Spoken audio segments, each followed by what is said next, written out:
Harold Hal Young was born on June 1st, 1925 in Plymouth, Michigan. He was born at his home on 335 North Harvey Street in downtown Plymouth. He was raised by his mother Dorothy, alongside with his grandparents Lewis and Mary Kamen. Hal had no brothers or sisters growing up and found that he would spend much time with his grandparents. His father was not present in his life. This article describes his abandonment of Hal's father to his pregnant wife after only 2 weeks of marriage. He fled to his home in Arkansas, but was eventually brought back to Michigan and jailed in Jackson State Prison for 3 years for his abandonment of his son and wife. He was released after 1 year. He was originally arrested for robbery because he needed money for his alimony payment. From kindergarten through 6th grade, Hal attended Starkweather, then later would co-mingle and take classes at Plymouth High School for 7th and 8th grade. Hal would then attend Plymouth High School, where he would partake in band and track. One of his greatest high school achievements was being drum major of the Plymouth High School Band from 1941 through 1943. He also excelled in subjects such as public speaking, English, and math. Hal was well known for hitting on the female librarian. For fun, Hal and many of his friends would meet at the Old Town Hall located on Ann Arbor Trail, and for 10 cents, they were able to dance and drink as much soda as they wanted. In the wintertime, he would also skate at Newburgh Lake or Wilcox Lake, or go skiing at Cass Benton. He was also a part of many clubs and organizations consisting of the Forensics Club and the Public Speaking Club.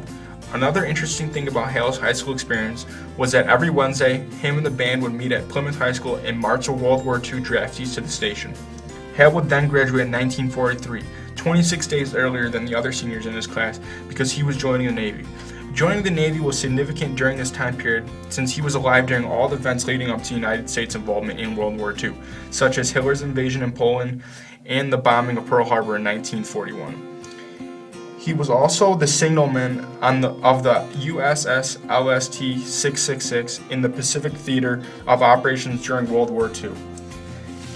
He saw action during the Philippine campaigns.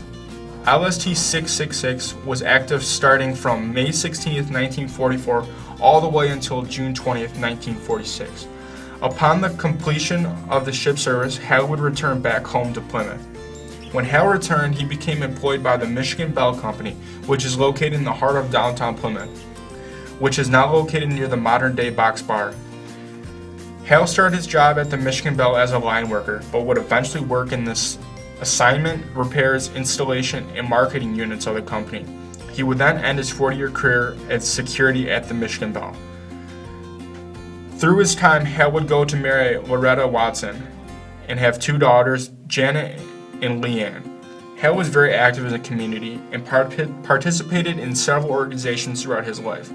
These organizations consisted of Mayflower VFW Color Guard Championship Team, Vice Captain of the Coast Guard Auxiliary, and Commander of the 6695 VFW Post. One of the most outstanding services Hal did for Plymouth community was being the Vice President and founding leader of the Plymouth Veterans Memorial located outside of the old Plymouth High School.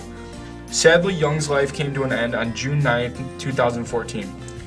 Throughout his life, Hal demonstrates the characteristics of being a leader and overcoming situations through hard times. He has given our community something to remember and all the brave men and women who have served our country, along with bringing the joy of music and ideal championship.